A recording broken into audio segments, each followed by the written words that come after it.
Welcome to Inside the Keyway. We're back with another episode looking at all things NBL. If you love the NBL, you're in the right place. Hopefully we sound like we know what we're talking about. So settle in as we step inside the Keyway. I'm Nathan Shaw and I'm joined by Cameron Paulak. Cameron, welcome. Hello, Nathan. Thank you. Good to be back. Another episode. Maybe our second last for the season so far. We'll see how things go moving forward. So we're continuing on once again with our team reviews today. And we're looking at the Perth Wildcats and the South East Melbourne Phoenix. So you've done a bit of a dive into the Wildcats for us. Have, which I feel like we our first 3 or 4 episodes were very Wildcats focused, so I could almost do this off the top of my head without having to do too much research. Yeah. All right, well, I'll get started on that. I'll start with what went right. I think their big players delivered.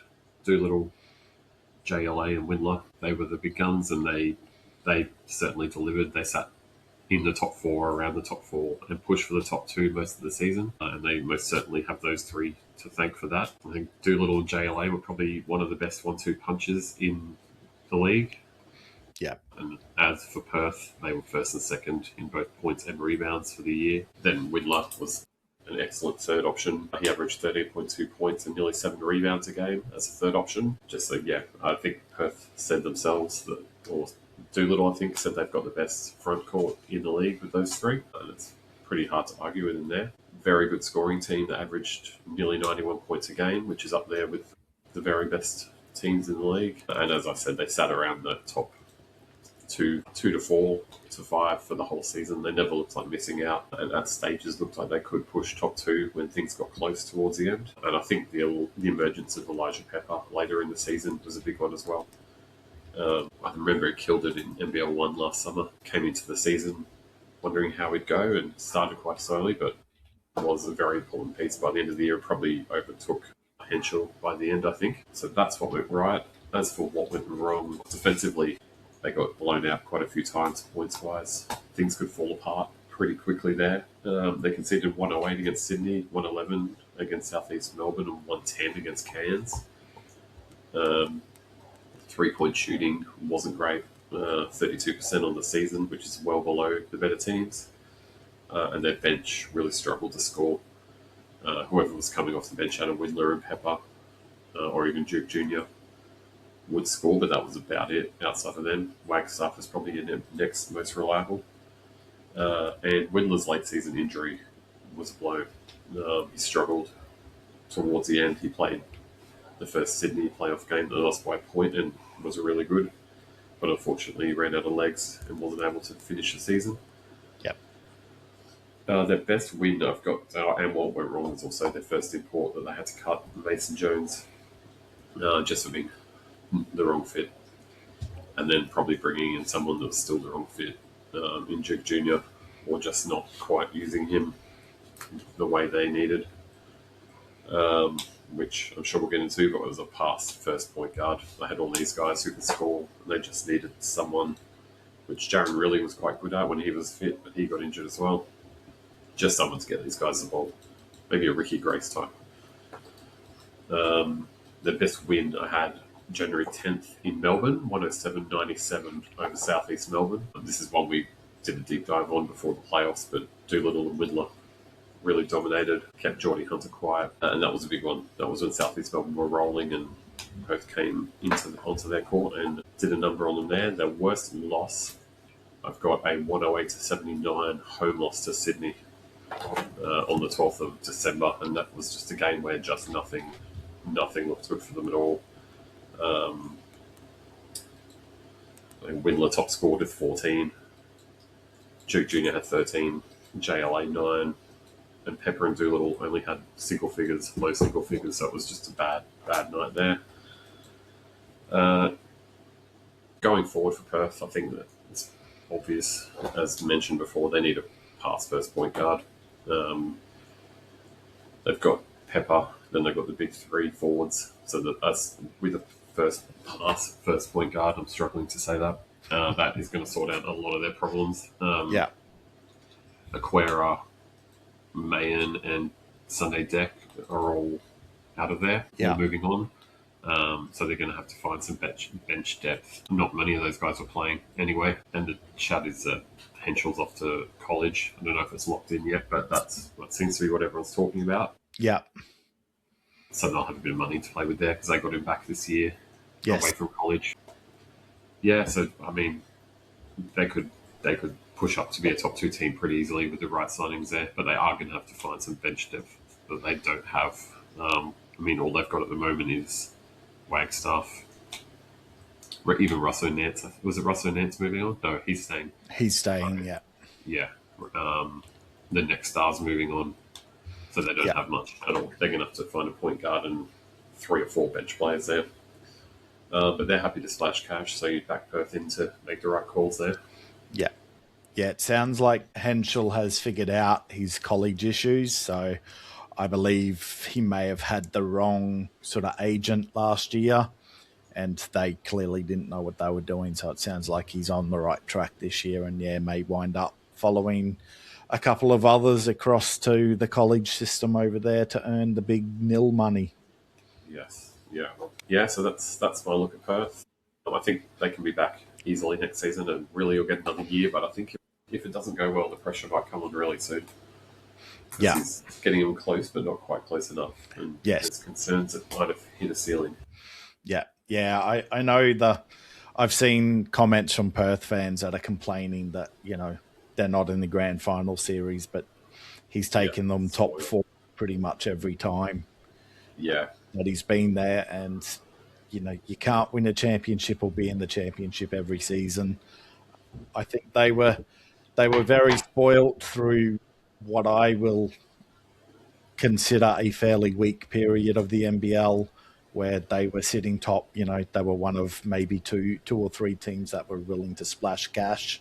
Yeah, and so they were always at the top as a result of that. But the league, the rest of the league's catching up or has caught up. And so this is the reality that you got to live with, is you're not always going to wind up in those top 2 teams making finals or championship series. You might be top 6, but getting to those final 2 is becoming more extremely difficult.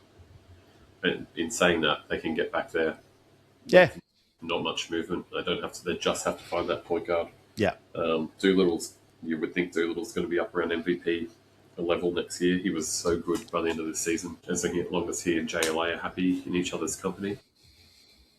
Absolutely. I think they could do well.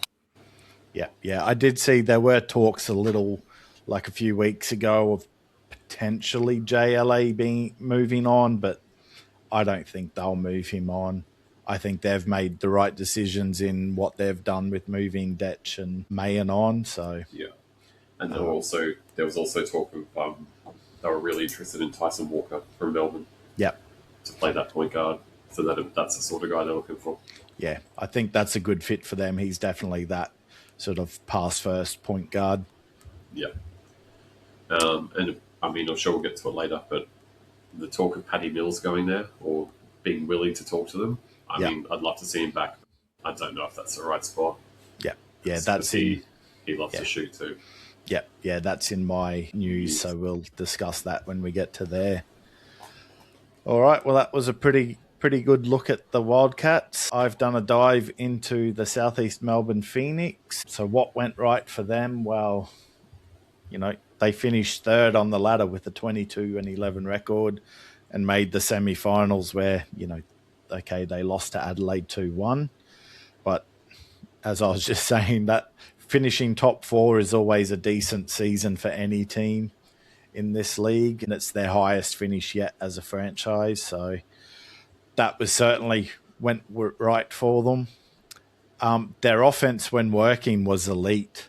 They had multiple games scoring well over 110 points a game.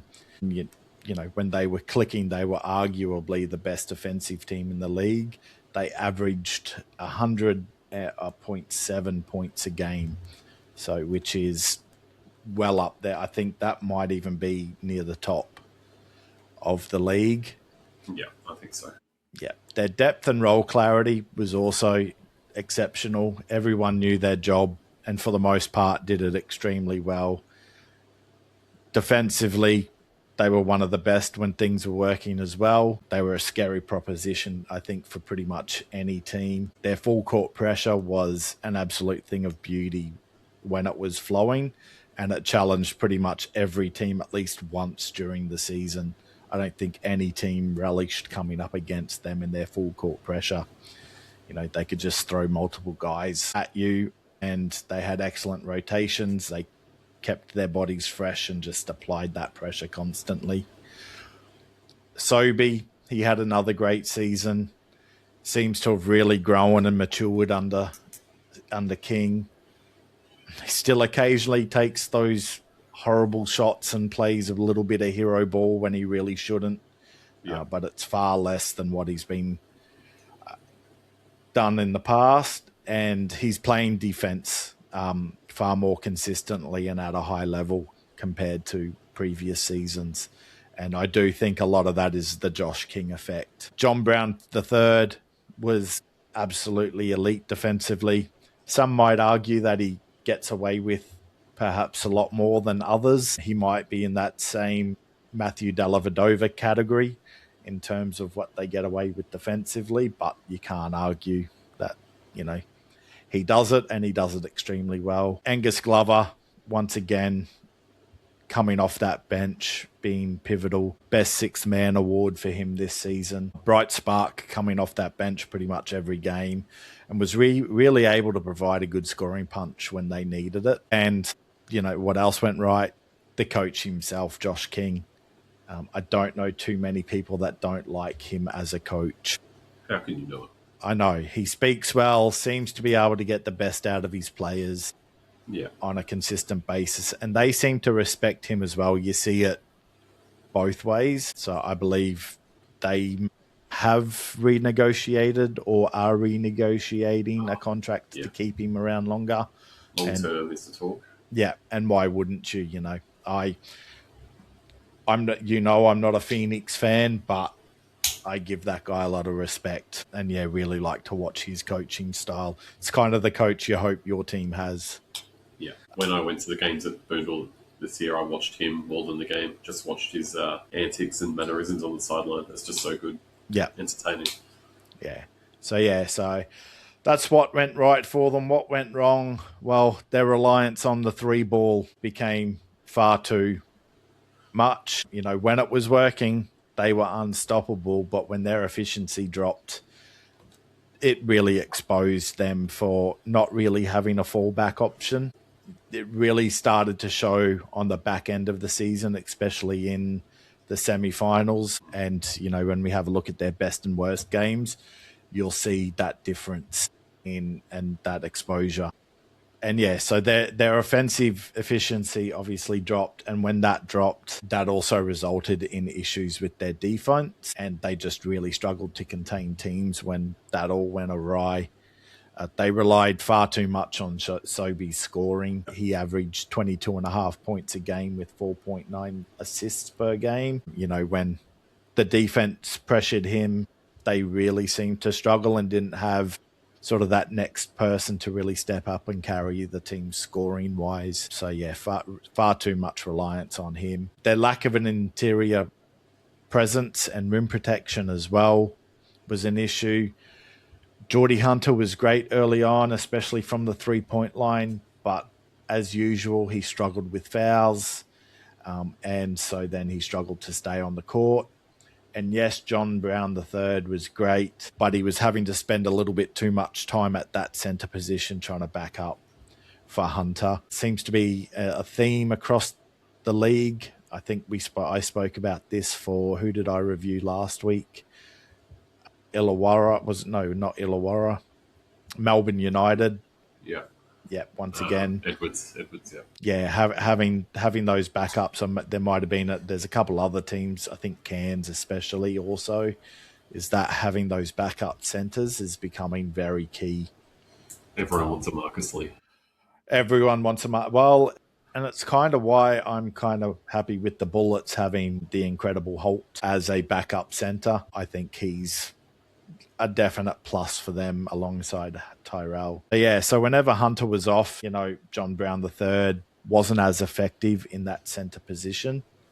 So yeah, that was a bit of an issue there. Not much else really to say went wrong. Like I said, they finished third. So, they kind of really, other than that efficiency on their three-point shooting, not too much else was wrong with them this season. They looked really good once again, and we'll get to what they need, a few tweaks, and I think they'll be back. They'll be pushing once again for that top sort of 3 teams. Just a couple little tweaks. Their best game for the season was against the Kings. Well, I've gone with the Kings in round 15. It was the 5th of January. It was a away game in Sydney. So they beat Sydney 124 to 117. I think this might have been what sort of sparked the Kings with their run towards the end of the season. So I think it was this loss. Maybe there might have been another one. But this certainly was one of those. It was a great all-round offensive game for the Phoenix. They had 6 players in double figures. Sobey had 26, 7 rebounds, 5 assists, only 1 turnover, which for Sobey is brilliant. Geordie Hunter had 23 points. John Brown III had 10 points. Foxwell had 16. Glover had 18. And DJ Mitchell had 16 points. Probably his best game of the season, I think. Yeah. And he only played 13 minutes for the game. So 16 points in 13 minutes is pretty damn good. And they were super efficient as well. They shot at 50% as a team from field goals and 42.5% from 3 points. And I think that when they were firing like that, they were always up in that sort of mid-40s from 3-point land, and that's when you knew if they were doing that, they were going to win a game. So yeah, and to get a win on the road in a tough place like Sydney was just outstanding. I thought it really highlighted the ceiling for them for the season. Their fast, free-flowing offense, multiple contributors.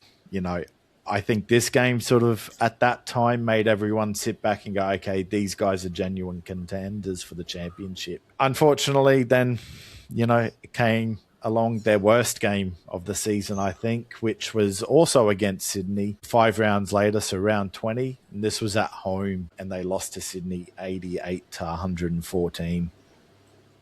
So this one is where you saw the stark reality in their shooting and their reliance on the 3-ball.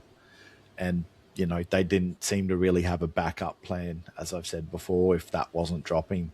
So they shot a woeful 20% from 3-point land and only 37.5% field goals. So it also really exposed their inconsistency in the defense when they couldn't control the game tempo, which Sydney did really well with this game. So what do they need moving forward? Well, I think they need to lock in John Brown III to anchor that defense. I believe talks are happening at the moment. So yeah, hopefully they can get that done and bring him back. I think they need a couple other little pieces to add around that and make sure that their defense is consistent. It's a Josh King team, so they're going to play up and in your face and full pace and really hard-nosed defense, so I'm sure he will add the right pieces. They're going to need to find an elite point guard. Now that Foxwell's going to the college system, they're going to have to replace him. I think they'll do this with an import point guard at the moment for at least this season. Maybe they might be able to find a local down the track. Who knows? They were chasing Tyson Walker as well last we heard.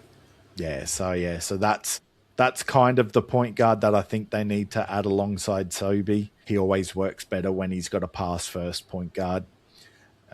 And the good thing, if they do head down that Walker sort of thing, he can fill it up offensively as well, which I do think they need to take some of that pressure off of Sobey. We know that he can at times be a bit of an issue working with his point guards just because he likes to be ball dominant. But I think Tyson Walker is is one of those that would work quite well with that. And yeah, he could take on that scoring and ease some of that pressure on Sobey.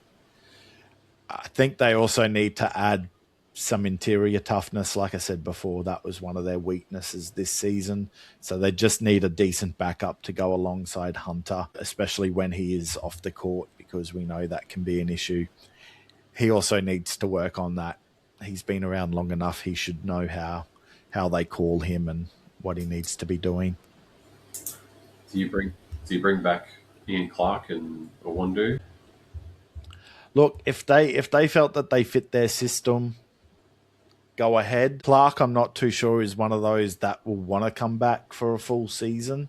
Yeah. He seems to go off and do his thing in Puerto Rico and places like that, and then weighs up his options. So I don't know whether he'll want to. Actually, I must say one of the things for their what went wrong, I'm still not too sure bringing Clark back was the right decision and letting Hunter Maldonado go. Yeah, it was a funny one. Hunter Maldonado was a shadow of what we saw at Brisbane, at Phoenix. Like maybe he didn't have a license to shoot. Maybe it was a Sobey issue. But he also, as we saw in Brisbane, he needed the ball as well. Yeah. And he wasn't just not getting it. Yeah. So I don't know whether that really was a what went wrong or what went right for them. I think they still finish where they finish, even without Clark. Like if they had kept Hunter, I think they stay the same. I don't think they finish any differently. Well, at least in terms of regular season, who knows if what could have happened postseason.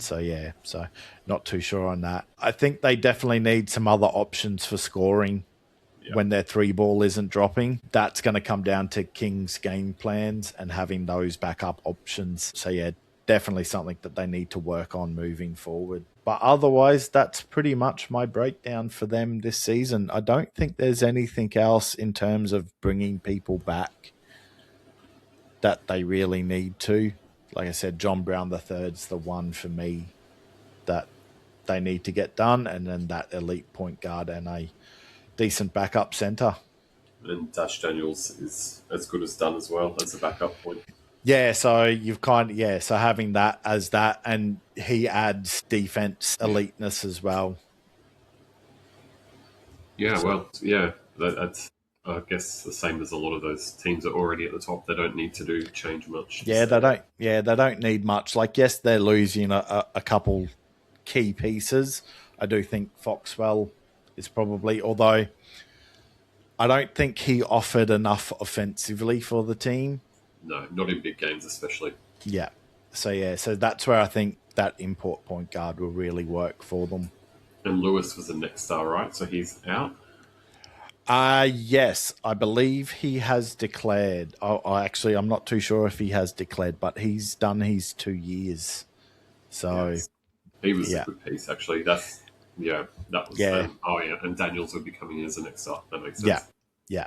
But they'll miss Lewis. He could just do things. He didn't make a fuss. Yeah. Just went out there and got it done. Yeah. Both ends. Yeah. He's kind of, if he was a local, you'd be re-signing him. Yeah.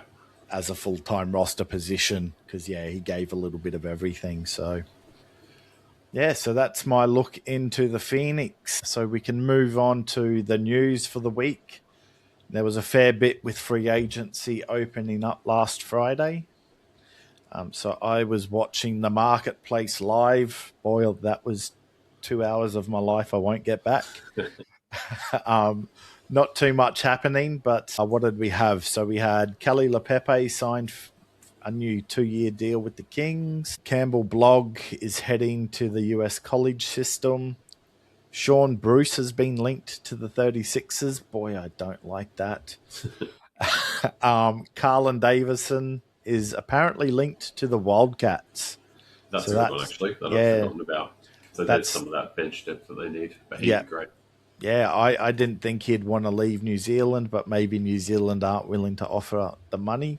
Hopefully they can get that done. Sam McDaniel signed a new 2-year deal with the Bullets. I'm kind of wondering whether there's been a price reduction or something in there with him trying to stay fit and healthy. I watched him on the weekend live at Ipswich Force, and he absolutely killed it, and he looks like a beast, so I'm hoping he stays nice and fit for next season. Jesse Wagstaff going around one more season with the Wildcats. DJ Vasiljevic is officially a free agent, so he's had a mutual release from the 36ers. I have heard that he may be signing with the Phoenix, which would be very interesting. Imagine him copying it from Josh King for not handing up. I know, yeah, and that's I've got here in my notes. I'm not sure if he is the right fit culture-wise. Yeah. I do think, though, if anyone that could manage him, I think King's the one that could probably do it. You know, it just takes the right coach. We've seen with Sobey, right? Yeah, that's exactly right. No one thought Sobey would ever be able to be playing defense consistently or, you know, and King's clearly managed him quite well. So, yeah, so the DJ one's very interesting. I've heard some stuff that I won't repeat because it's pure, well, it's not rumour. It's come from within the club, but I won't repeat it. Other than, yeah, things were not amicable there between him and certain people. Bull Quoll has signed with the 36ers. So, you know, you can't beat them, sign them. Yeah, good move. Yeah. Noah, now I'm going, I did have this. Noah Quaiko Herg, I believe is how you pronounce it, has parted ways with the Wildcats. That's why I just called him the next star before. Yeah. And so the NBL are working with him to find him another team. So he clearly wants to stay in the league. But yeah, so they've parted ways. And yeah, as we were mentioned before about Paddy Mills, so Brisbane apparently offered him a deal which he rejected. So now neither party are showing any interest. And it's looking like, yeah, out west is a possible for him. And that's just got to be because of Brisbane's recent history, just the front office is to blame on that, I would imagine, without having any knowledge. Yeah, so looking at it, you would kind of say that could be the possibility. I don't mind if he goes out to Perth. As you said, it might not be the right fit for them. I don't think so. But they definitely. But if he wants to go, you just make it fit, don't you? That's it, and I think that's what Olgun said, or Pete Hooley said, that, you know, if that's where he ends up, they'll just make it work. A good coach will make it work. That was kind of the same for the Kings, basically, with Davis and Dellavedova. They just made that work. So there's only one ball to go around, and Paddy loves to shoot. Doolittle wants to be running the team.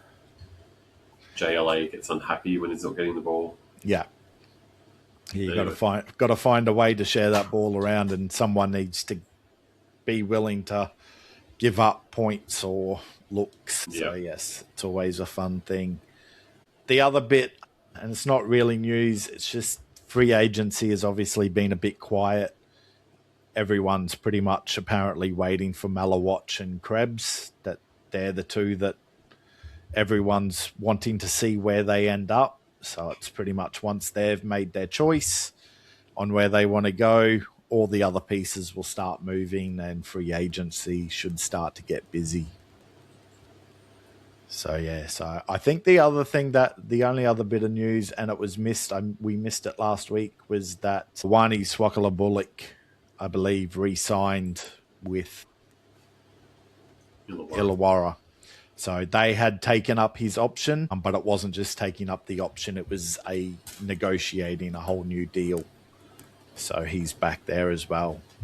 I don't know if there's anything else. Have you heard anything that I may have missed? No, just rumour, but we might have covered them. But no, not official news. I'm just ready for something to happen. I want to see something. Wardenberg to Melbourne. Ah, yes, that is correct. Yes, Wardenberg to Melbourne. So that's official. We kind of predicted that a couple weeks ago. So yes. And then the chat of Joe Ingles is deciding between the two Melbourne teams. Yes, yeah, he rejected Adelaide's offer. And I found what Olgun Actually, it was on the Jason Cadee podcast, maybe. They were talking about Gleeson, saying that Gleeson had been offered the Illawarra job a couple of weeks ago Interesting. and turned it down because he was waiting for the Adelaide one. Okay. Even though, and they said it to Olgun, and Olgun hadn't even heard that, so who knows what the truth is there. But Yeah. but that really says the New Zealand won't be getting Gleeson if he is, as we've discussed, waiting around for the big jobs. Yeah. Yep. Yeah, which is interesting. And Vickerman, I think Vickerman's staying now. Okay. Yeah, just a bit of coaching news there.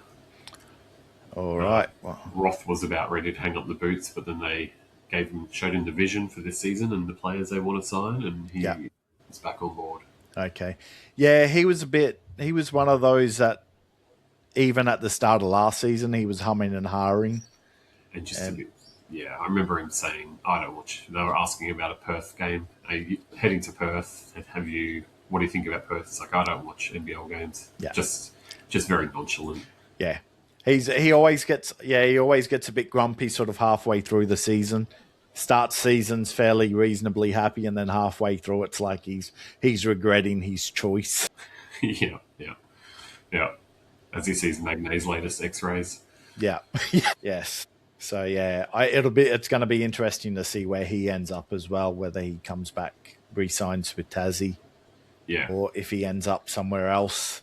I've seen a list of all potential and rumours, but I won't go through those just as yet. We might cover that off in a later episode once things have actually happened in free agency. Some of them are a little bit out there and weird. There's one more rumour. Oh, two actually, both Cairns related. They're talking about Pinder coming back to Cairns, which I think is a bit more than a rumour. I think that's about to happen. But also Jalen Galloway heading up there from Sydney. Yes. Yeah, actually, yes, I do remember seeing that. And I saw the Pinder thing. I really like the Pinder move. I think he played his best basketball under Ford.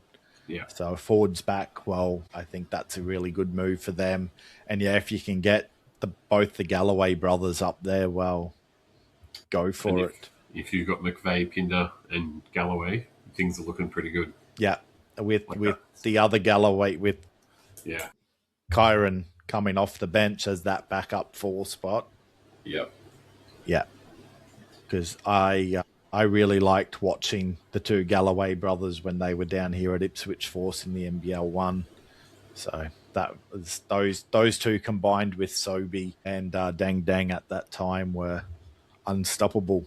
They were so great to watch that season. So that's all the news and sort of rumours that we've heard so far. On to our fan favourite questions without notice. All right, I'll start here. Mine's just a bit of a double barrel one. Were you disappointed with how slow marketplace / the free agency first day was / has been? Yes, very disappointed, but especially this season at least, I was prepared for it to be slow. Whereas I think last season it was worse because the other few seasons gone before that were like first day, everything sort of happened. Whereas, these last season and now this season or this new free agency period have both started off really slow. It's not worth doing the light cross for. If they just did what we do and looked at the team rosters, and then Olgun got a phone call 5 minutes before they finished. Yeah, and I sat through that 2 hours as well, just with in the background. Yeah, I had it on the background. I just had it playing. I was still working while listening, so it's like not too much of an issue to at least listen to on the day. So I didn't mind too much, but bit disappointing that not a lot happened. And is this something, this is my second half of that question, is this something they can fix? Can they do something to make it more exciting? Or is it what it is? I mean, your AFL, you've got Trade Week, where they have thousands of people listening to the radio all day. Yeah. It would just be good to get somehow be able to have a few announcements in that first day. Yeah. Yeah, other than the NBL sort of forcing teams to have one big announcement ready to go, I don't think there's an easy fix for it. You know, maybe if the hosts want to do a big song and dance routine, I'm all for it. Yeah. You know, let's see Rucker and Olgan doing a bit of a dance routine on stage together, yet and trying to sing. Hey, I'm all there for it. They just, the NBL push the drama and so hard and the theatrics so hard that I think if they could get a big day or a big whatever week out of it, it'd be great. But yeah, somehow. But I mean, as you said, 2 dominoes waiting to be fall, and that's going to make everything happen. You can't force people to be signing these contracts because you want to have a 2-hour special. That's it. Look, the only other thing that you could maybe do is have that 1 week of negotiate, like the free agency week where all your locals have to be signed. Yeah. And then you can take your time with your imports, but all your local positions have to be filled within that first week.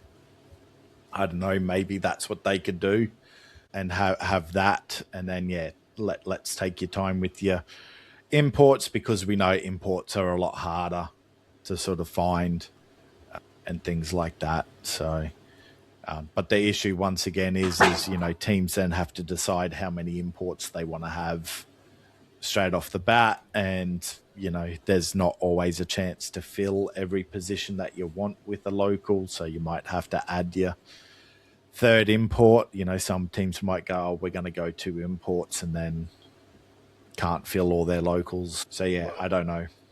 Well, I'm just going to do an organ and give you some, it's not breaking news, but I just got a message from someone who's listening to SEN radio. Yep. And Andrew Gaze just said on the radio that Paddy Mills is going to sign with the Bullets. So take that for what it is. Andrew Gaze says Paddy Mills is going to sign with the Bullets. He said something else a few weeks ago as well that was absolute rubbish. So I'm not having that at all. It's interesting. It'd be massive. It'd be the best possible signing. It would. And what it would show is that perhaps Olgan doesn't have his finger on the pulse like he thinks, especially when it comes to the Bullets, because we have been told as Bullets fans a number of times that what happens in-house within the Bullets stays within-house within the Bullets. And they are trying their very best to keep everything quiet and out of the media's ears. Oh, we'll keep a watch on that one. That'd be the best thing that's ever happened to you in your life, wouldn't it? To say it. Oh, yeah, it'd be close. It'd be close. Your wife doesn't listen to this show. Yes, she does. Maybe. Second best. Second best. My dogs don't listen, so all right. Keep a watch on that one. Yes, that's what. Keep an ear out. I'll see what happens there. Do you have any others for me? No, that's just hot off the press. Okay. All right. I've only got one question for you today, but it could be a doozy. We'll see. Do you think the NBL should, at some stage, consider a move back to playing during the winter? No, too much footy going on. Like even when the playoffs start, or the finals, I can't remember what it is, playoffs or finals, when the footy starts, it even goes further into the background now, as it is. Yeah. It gets a lot of attention during the summer, but once both the footies are going, it's pushed into the background. And I selfishly really like having it during the summer. Yeah. The grand final, I was sitting in a hammock with an iPad and a beer watching the game. You can't do that in winter. Well, you can, but it's just not as nice. Yeah. Yeah. Yeah, no, I am definitely a fan of staying in the summer. Yeah, it was a thought I had the other day because I'm pretty certain most of the other leagues around the world still play during winter. And the reason I ask it and the thought took over was, if we were playing during winter, it would, because our seasons are different to most of the rest of the world, we'd be able to bring most of our local players back. You know, those that are over earning decent money in Europe or Japan or even in the States, you know, they could then come back and actually play during the NBL season. And so you'd get a lot more of them willing to come back and play during that period.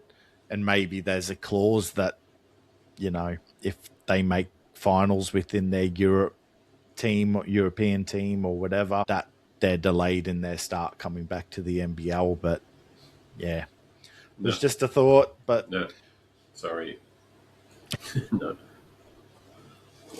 I kind of thought, I also hate having to drive out to Boondall in summer. It's so goddamn hot here in Brisbane.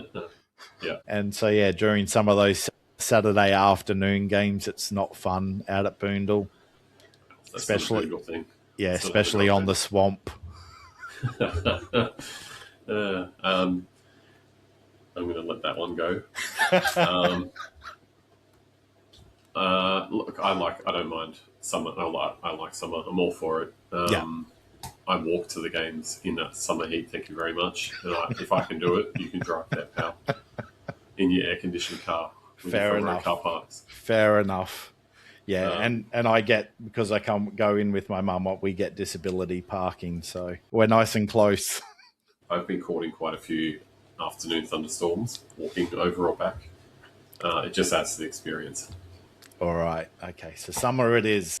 Yeah. I must admit, I kind of, as much as I would like to see winter games as well, I don't mind the summer in all reality. And I do agree that it would sort of get outshined, at least these days, compared with the football going on. You know, we used to compete reasonably well with it back in those late 80s, early 90s, but I do think it would struggle quite a lot these days.